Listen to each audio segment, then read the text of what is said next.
નમસ્કાર મિત્રો, આજે આપણી સાથે મુંબઈથી વરિષ્ઠ પત્રકાર જતીન દેસાઈ જોડાયા છે.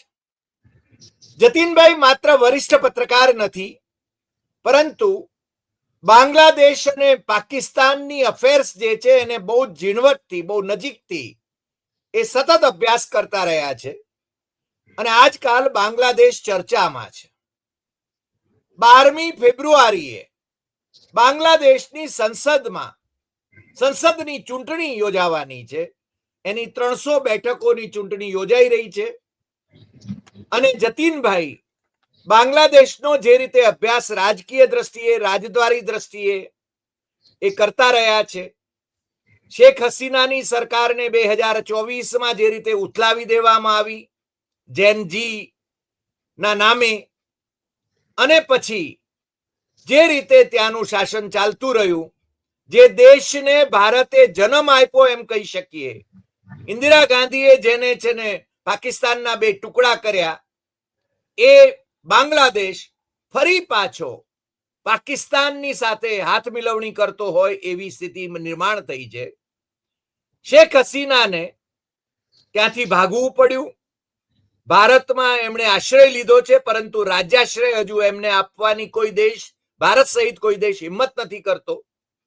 અને અત્યારે જે ચૂંટણી યોજાઈ રહી છે કેટલી ફેર હશે એ તો આપણે 12મી તારીખે જોઈશું અને એના પરિણામો ઉપરથી જોઈશું. પરંતુ ત્યાં જે ખાલેદા ઝિયા, જેમનો હમણાં જ ઇંતકાલ થયો, જે પ્રાઇમ મિનિસ્ટર રહ્યા ત્યાંના, અને શેખ હસીના એ પણ એમના પ્રાઇમ મિનિસ્ટર હતા, મુજીબુર રહેમાનના દીકરી, શેખ મુજીબુર રહેમાનના દીકરી, જે એમના રાષ્ટ્રપિતા ગણાય, પરંતુ હવે એમના પુતળાઓ પણ ત્યાં આગળ છે ને એને ડિમોલિશ કરવામાં આવી રહ્યા છે. શેખ મુજીબુર રહેમાન ની સ્મૃતિઓને ખતમ કરવામાં આવી રહી છે. અને અત્યારે જ્યારે ચૂંટણી યોજાઈ રહી છે તો સ્થિતિ કેવી છે ત્યાંના હિન્દુઓને માટે, ભારતમાં કેટલાક લોકો બોલે છે પણ માનનીય વડાપ્રધાન તો લગભગ મૂક પ્રેક્ષક છે. શેખ હસીનાને એમણે દિલ્હીમાં આશ્રય આપ્યો છે, મિનિસ્ટરિયલ બંગલો આપ્યો છે, સુરક્ષા આપી છે, અને સાથે સાથે ડિપ્લોમેટિક રિલેશન્સ આપણે બાંગ્લાદેશ સાથે યથાવત રાખીએ છીએ. આ બધી બાબતો વિશે જતીનભાઈ આપણી સાથે વાત કરવા માટે ઉપસ્થિત છે. જતીનભાઈ, આપનું સીધું ને સટમાં સ્વાગત છે. અને બાંગ્લાદેશમાં જે ચૂંટણી થઈ રહી છે, કટ્ટરવાદીઓ પણ ચૂંટણી લડી રહ્યા છે, અને કટ્ટરવાદીઓમાં એકાદ હિન્દુ ઉમેદવાર હોય તો એ એમ પણ કહે છે કે જો આ લોકો, અમે એમ કે સત્તામાં આવીશું તો અહીંયા હિન્દુઓની સુરક્ષા રહેશે, જ્યારે હિન્દુઓને તો અનેક હિન્દુઓને ત્યાં કાપી નાખવામાં આવ્યા, બાળી નાખવામાં આવ્યા, જે રીતે આપણે ત્યાં ભારતમાં મુસ્લિમોનું લિન્ચિંગ થાય છે એ રીતે બાંગ્લાદેશમાં હિન્દુઓનું લિન્ચિંગ થઈ રહ્યું છે. આ વિશે આપ જરા માંડીને વાત કરો. આપણા દર્શકો આપની વાત જાણવા માટે ઉત્સુક છે, કારણ કે આપે અનેક વાર બાંગ્લાદેશની મુલાકાત લીધી છે, એટલા માટે આપ એના વિશે સવિશેષ જાણો છો.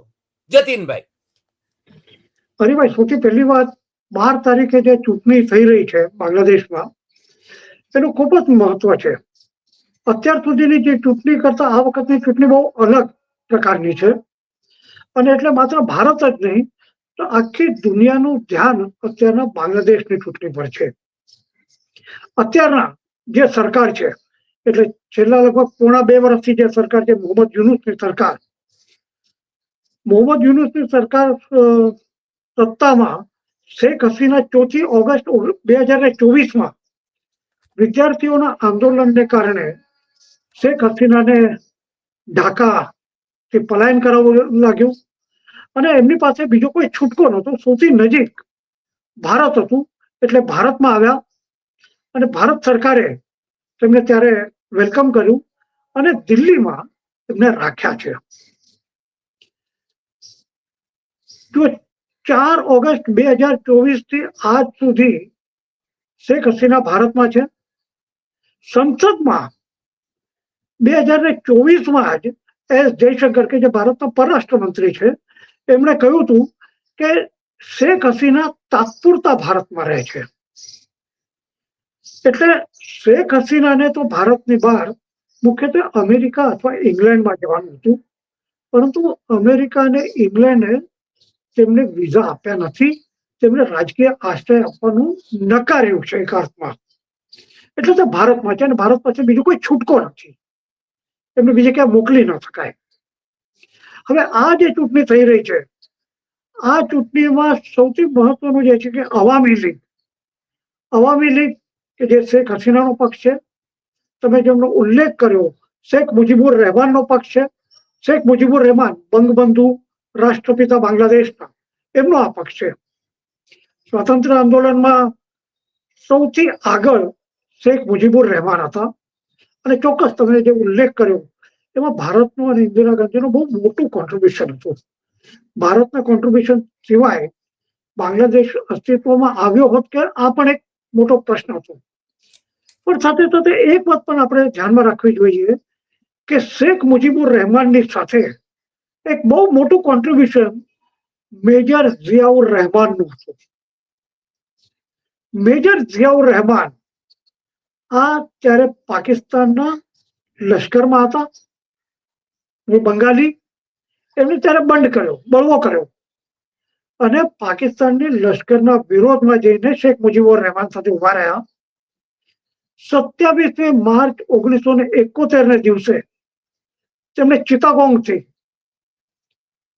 હવે જે ચટગાંવ જેનો ઉલ્લેખ થાય છે પણ ચિત્તાગોંગ આપણે કહીએ છીએ, ચિત્તાગોંગથી એક ગુપ્ત રેડિયો મારફત એમણે જાહેરાત કરી કે હું શેખ મુજીબુર રહેમાન વતી કહી રહ્યો છું કે બાંગ્લાદેશ સ્વતંત્ર થયો છે.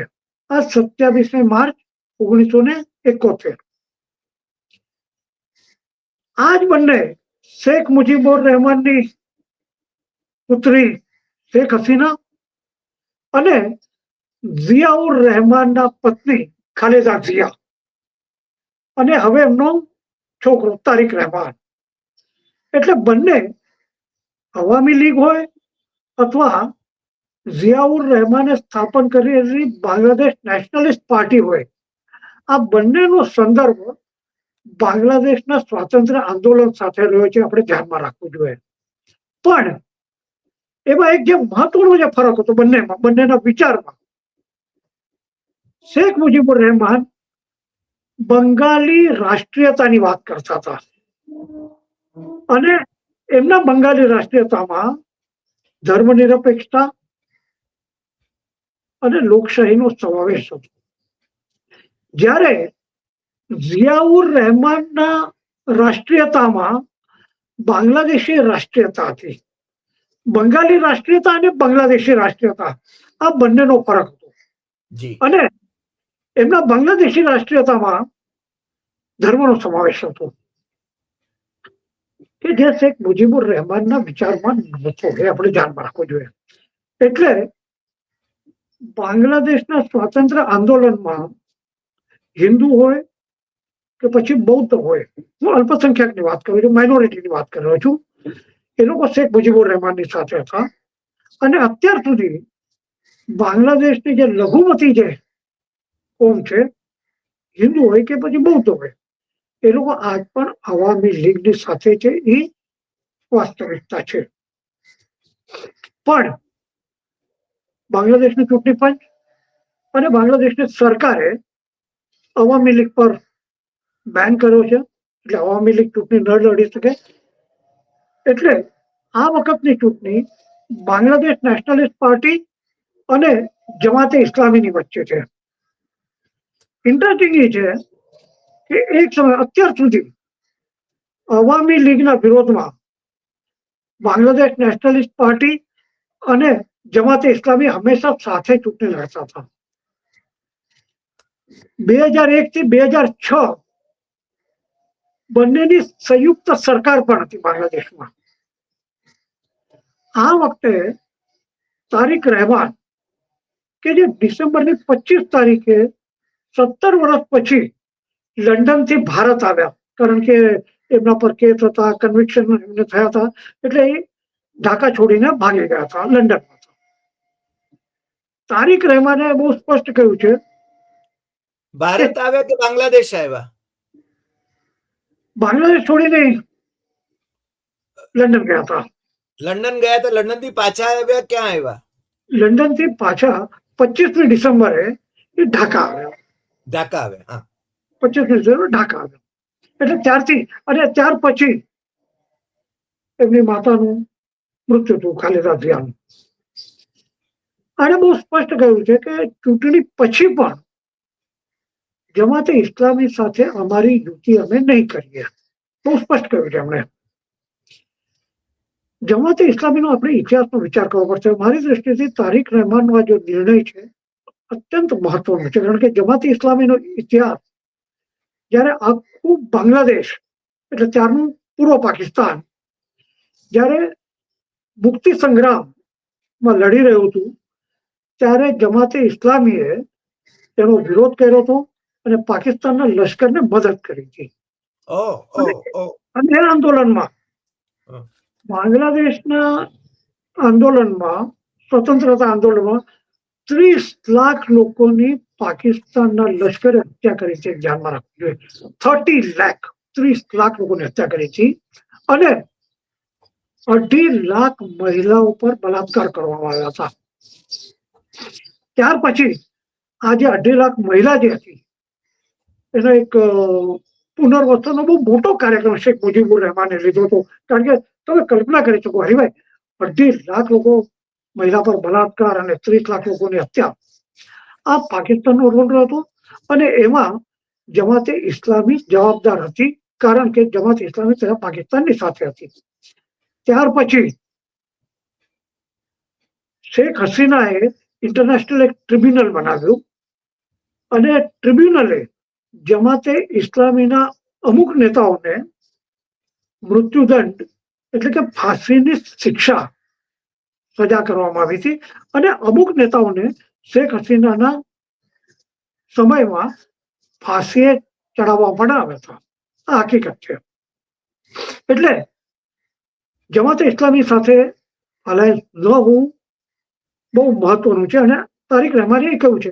તારિક રહેમાનનું બીજું જે નિવેદન છે એને એવું કહ્યું કે બાંગ્લાદેશ આ મુસ્લિમ, હિન્દુ, બૌદ્ધ અને ખ્રિસ્તીઓનો બનેલો દેશ છે અને અમારે સુરક્ષિત બાંગ્લાદેશ બનાવવું છે. આ એક એમનું નિવેદન હતું.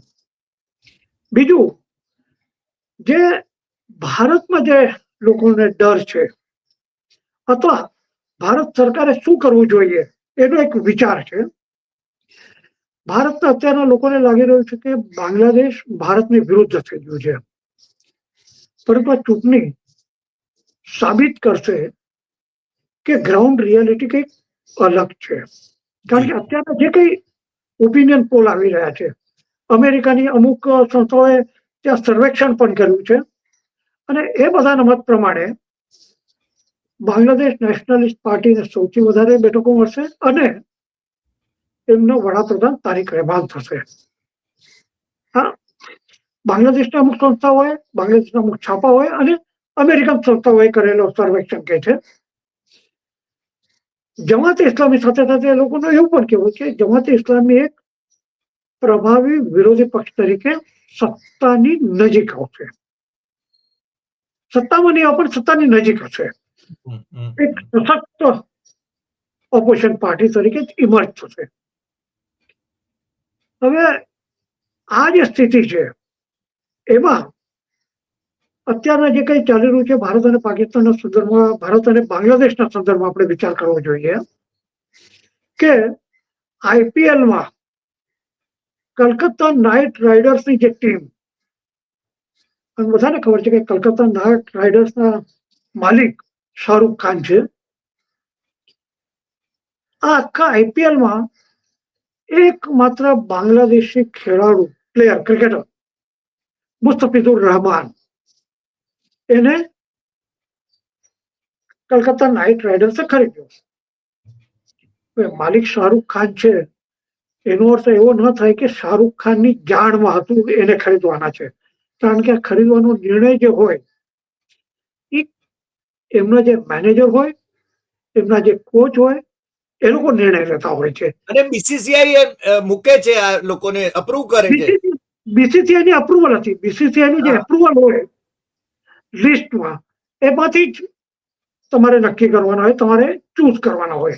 બીસીસીઆઈના લિસ્ટમાં કે પાકિસ્તાની પ્લેયર નથી, ઓબ્વિયસલી, કારણ કે આપણે મંજૂરી નથી આપી. અને આ બીસીસીઆઈની લિસ્ટમાં હતા મુસ્તફિઝુર રહેમાન અને બીજા પણ અમુક લોકો હતા.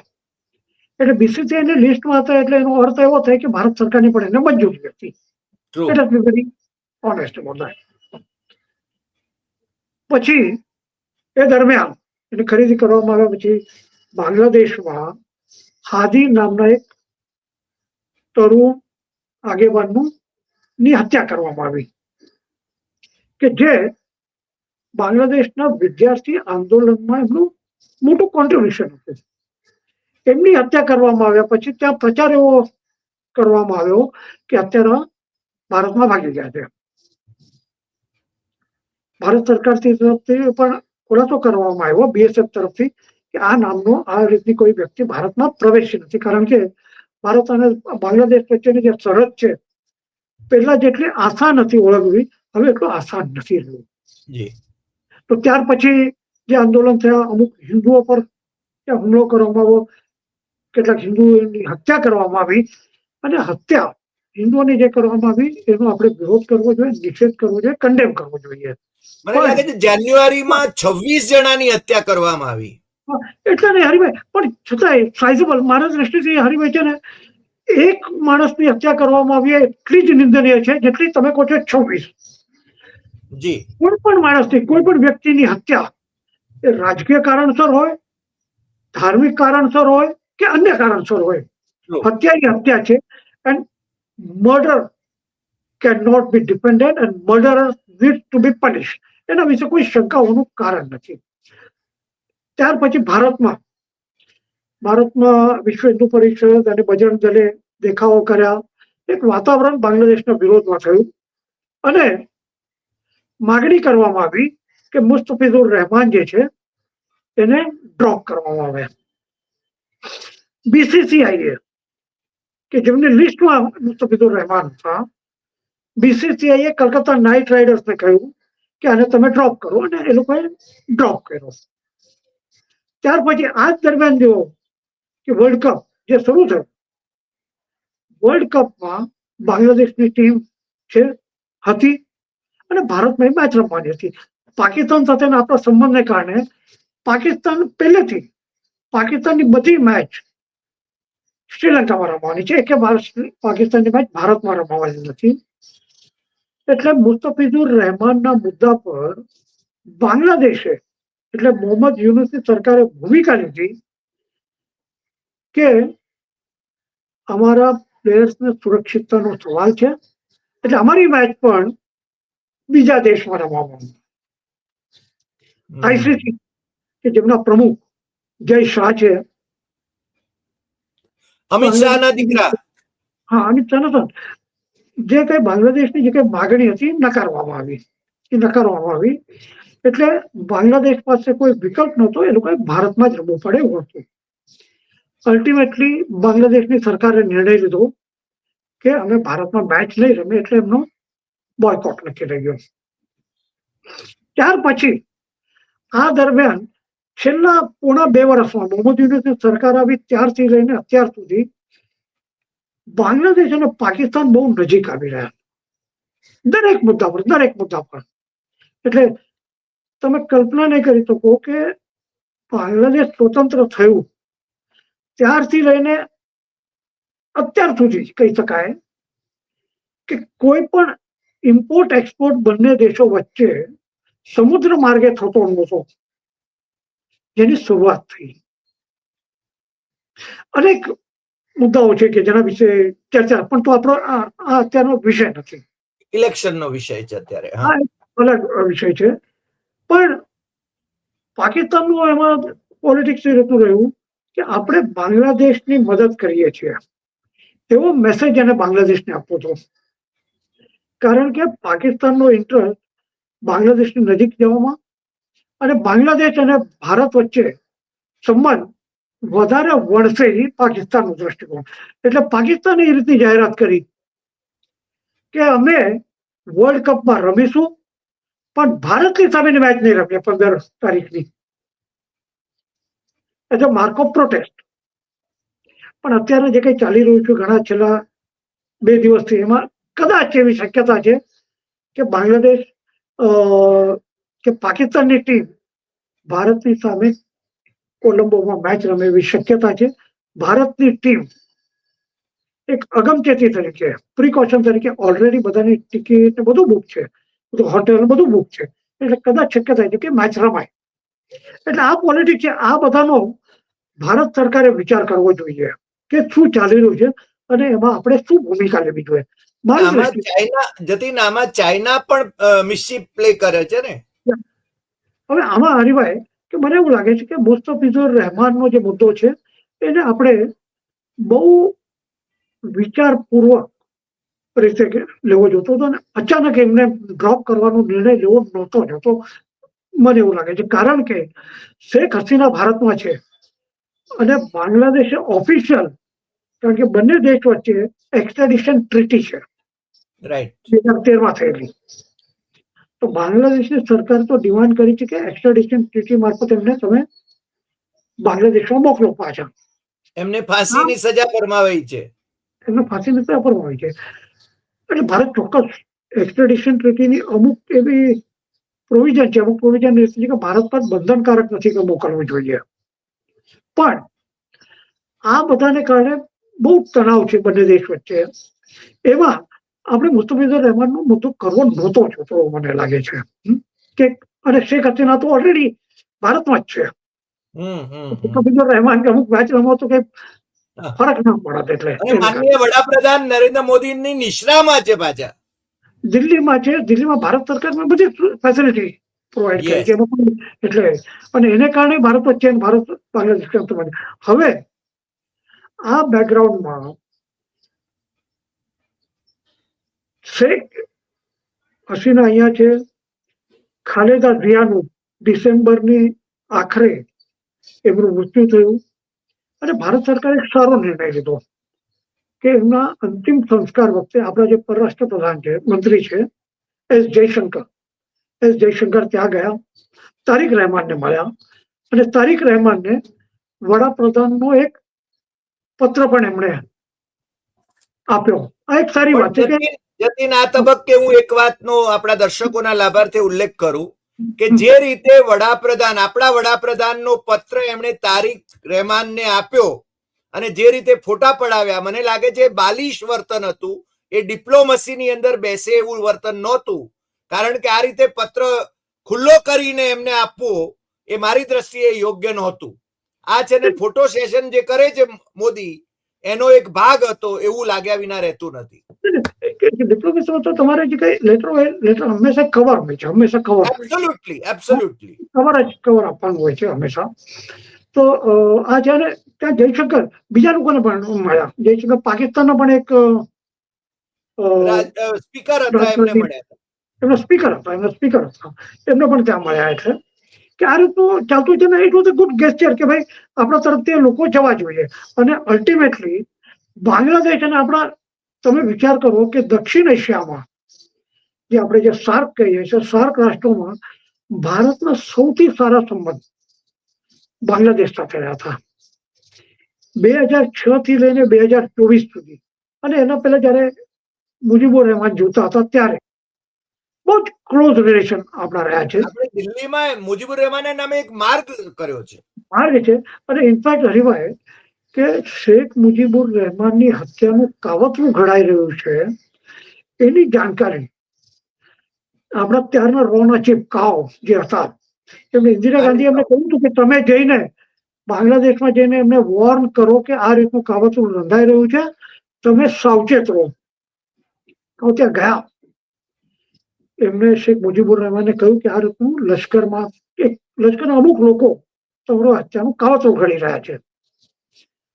ત્યારે શેખ મુજીબુર રહેમાને એવું કહ્યું કે કોઈ બંગાળી માણસ, એટલે હી યુઝ વર્ડ બંગાળી, નોટ મુસ્લિમ ઓર હિન્દુ, કોઈ બંગાળી માણસ મારી હત્યા કરવાની કલ્પના પણ ન કરી શક્યા. એટલે એ ઓવર કોન્ફિડન્સમાં રહ્યા હતા. અને જે થયું, અને એ થયું ત્યારે બરોબર 14મી અને 15મી ઓગસ્ટની મધ્યરાત્રે 1975 14-15 મિડનાઇટ થયું કે આ આખું બેકગ્રાઉન્ડ છે. અને ઓબ્વિયસલી હરિભાઈ કે આ આખા ઓલામાં કે અત્યારના યુનુસ સરકારે ચાઇના સાથે પણ બહુ જ નજીકના સંબંધ ડેવલપ કર્યા છે. ત્યાં પોતે ગયા હતા, ત્યાંના ડેલિગેશન પણ અનેક વખત હતા. અને ચાઇનાએ જે કંઈ બાંગ્લાદેશમાંથી ઇમ્પોર્ટ કરવાની વસ્તુ છે, એટલે ઘણી વસ્તુ તો રાજકારણમાં એવું હોય છે કે અને ડિપ્લોમેસીમાં બીજા રાષ્ટ્ર સાથે તમારે સંબંધ કલ્ટિવેટ કરવા માટે અમુક ચીજોની આવશ્યકતા ન હોવા છતાં ઇમ્પોર્ટ કરવામાં આવતું હોય છે, એ ધ્યાન રાખો. એ રીતે બાંગ્લાદેશમાંથી ઘણી ચીજો ચીન ઇમ્પોર્ટ કરે છે અને એમાંથી 98% વસ્તુઓ પર 0% ઇમ્પોર્ટ ડ્યુટી છે. એને હોસ્પિટલ પણ બાંધી આપી છે બોર્ડર ઉપર. અરે એમનું તો કેવું છે, બ્રહ્મપુત્ર પર એ લોકો મદદ કરવા માટે થયા છે. બ્રહ્મપુત્ર અને તિસ્તા નદી જે છે, કે તિસ્તા બદલ લાંબા સમયથી મુદ્દો ચર્ચાઈ રહ્યો છે કે પાણીનું ડિસ્ટ્રીબ્યુશન કઈ રીતે કરવું નદીનું. અને મને એવું લાગે છે કે તારિક રહેમાન વડાપ્રધાન થવાની શક્યતા છે. વડાપ્રધાન થાય ત્યાર પછી પણ ભારત અને બાંગ્લાદેશ વચ્ચે સૌથી મહત્વનો મુદ્દો હશે કે આ જે કઈ નદીઓ છે ભારતથી બાંગ્લાદેશ જનારી, એ નદીઓનું પાણી કઈ રીતે એની વહેંચણી કરવી. કે આ આખા દુનિયામાં પાણીની વહેંચણીનો મુદ્દો સૌથી મહત્વનો હોય છે. અને અમુક લોકો તો એવું કહેતા હોય છે કે ધારો કે દુનિયામાં ત્રીજું વિશ્વયુદ્ધ થશે તો પાણીના મુદ્દે આવું પણ કહેવા. એટલે ભારતે અગ્રતા આપીને બાંગ્લાદેશ સાથે પાણીનો જે કઈ મુદ્દો છે, વહેંચણીનો મુદ્દો, એનો નિવેડો લાવવો જોઈએ. કારણ કે બાંગ્લાદેશ નેશનલિસ્ટ પાર્ટી હંમેશા શેખ હસીના પર જે કઈ ટીકા કરતા હતા એમાંનો એક મુદ્દો એ હતો કે તમારે ભારત સાથે આટલા નજીકના સંબંધ છે છતાંય પાણીની વહેંચણી જે છે એનું તમે હજી નિરાકરણ નથી લાવી શક્યા. આ એક મુદ્દો હતો. હવે આ બેકગ્રાઉન્ડમાં 12મી ચૂંટણી થશે. 292 ઉમેદવાર છે બીએનપીના 300 બેઠકમાંથી. જમાતે ઇસ્લામી પણ 200+ બેઠકો પર ચૂંટણી લડી રહી છે. જમાતે ઇસ્લામી અને નેશનલ સિટીઝન્સ પાર્ટી જે વિદ્યાર્થીઓના આંદોલનમાંથી શરૂ થઈ છે, એ લોકો વચ્ચે યુતિ થઈ છે. અને નેશનલ સિટીઝન્સ પાર્ટી એટલે એનસીપી 30 બેઠકો પર ચૂંટણી લડી રહી છે. પરંતુ આ મુદ્દા પર એનસીપીમાં ભંગાણ થયું છે, ફૂટ પડી છે. કારણ કે એનસીપીના અનેક લોકોને એવું કહેવું હતું કે જમાતે ઇસ્લામી સાથે કોઈ સંજોગોમાં અલાયન્સ ન થઈ શકે, કે જે બાંગ્લાદેશના જ વિરોધમાં હતા એની સાથે કઈ રીતે અલાયન્સ થઈ શકે. એટલે આ આખો સિનારીઓ છે. ભારતની દ્રષ્ટિથી વિચાર કરીએ તો આપણી પાસે તારિક રહેમાન અને જમાતે ઇસ્લામી આ જ ચૂંટણીમાં મુખ્ય સ્પર્ધક છે. અને ભારત માટે તારિક રહેમાન આ એક યોગ્ય એ ચૂંટાય તો ભારત સાથે સારા સંબંધ થઈ શકે. અને તારિક રહેમાન આ પ્રો પાકિસ્તાન નથી જે રીતે જમાત છે. એમણે એક અત્યંત મહત્વનું સ્લોગન હમણાં આપ્યું છે તારિક રહેમાને. ચૂંટણી સભાને સંબોધતા એમણે કહ્યું, નો પિંડી નો દિલ્હી. નો પિંડી નો દિલ્હી. પિંડી એટલે રાવલપિંડી. હા. રાવલપિંડી એટલે પાકિસ્તાન. અને રાવલપિંડીનો ઉલ્લેખ કરે છે, ઇસ્લામાબાદનો નહીં. એનું કારણ એ છે જનરલ હેડક્વાર્ટર જે છે એ રાવલપિંડીમાં છે. એટલે નો પિંડી નો દિલ્હી, બાંગ્લાદેશ ફર્સ્ટ. અને આ ભૂમિકા બધાની છે. કોઈ માગા કે છે, કોઈ મેગા કે છે. એ રસ્તું જ બાંગ્લાદેશ. એટલે અમારા દેશનું, અમારા રાષ્ટ્રનું ઇન્ટરેસ્ટ અમે પહેલા જોઈશું અને એ પ્રમાણે અમે અન્ય દેશો સાથે સંબંધ વિકસિત કરીશું. એમણે સર્વસમાવેશક રાજકારણની પણ વાત કરી છે. અને ખરા અર્થમાં જોઈએ તો બીએનપીમાં ધર્મનું મહત્વ રહ્યું હોવા છતાં એક આપણે માન્ય કરવું જોઈએ કે સ્વાતંત્ર્ય આંદોલનનો ઇતિહાસ બીએનપી સાથે પણ છે. રાઈટ. બીજું, તારિક રહેમાન અને એમનું ફેમિલી છેલ્લા 17-18 વર્ષથી એ લોકો લંડનમાં રહેતા હતા. એટલે ઓબ્વિયસ છે કે લંડનમાં રહેતા હતા કે લંડન અથવા વેસ્ટર્ન કન્ટ્રીઝ એના જે કઈ લિબરલિઝમ, ડેમોક્રેસીના જે કઈ વેલ્યુઝ હોય એનું એના પર ચોક્કસ પરિણામ હશે. રાઈટ. અને લેટ અસ હોપ કે ચૂંટણીમાં જે રીતે પ્રેડિક્ટ કરવામાં આવે છે કે તારિક રહેમાન વડાપ્રધાન થવાની શક્યતા છે એ રીતે થાય, ભારતના ઇન્ટરેસ્ટમાં છે. અને આ 300 બેઠક ઉપરાંત બીજી 50 અનામત બેઠકો છે. આ અનામત બેઠકો મહિલાઓ માટે છે. અને 300 બેઠકોમાં કયા પક્ષને કેટલી બેઠકો મળે છે એ પ્રમાણે એ પક્ષને 50 બેઠકો એલોટ કરવામાં આવશે. એટલે પ્રોપોર્શનલી એલોટ કરવામાં આવશે. જી જી. એટલે મને એવું લાગે છે કે સારી વાત છે. એટલે 50 મહિલા સંસદમાં હોવી અને એ ઉપરાંત જે કઈ જનરલ બેઠકોમાંથી પણ ચૂંટાશે એક સાઇઝેબલ નંબર સંખ્યામાં મહિલાઓ પણ એમાં હશે. એટલે ભારતે ઓલરેડી તારિક રહેમાન સાથે, બીએનપી સાથે એક ઔપચારિક સંવાદ શરૂ કર્યો છે.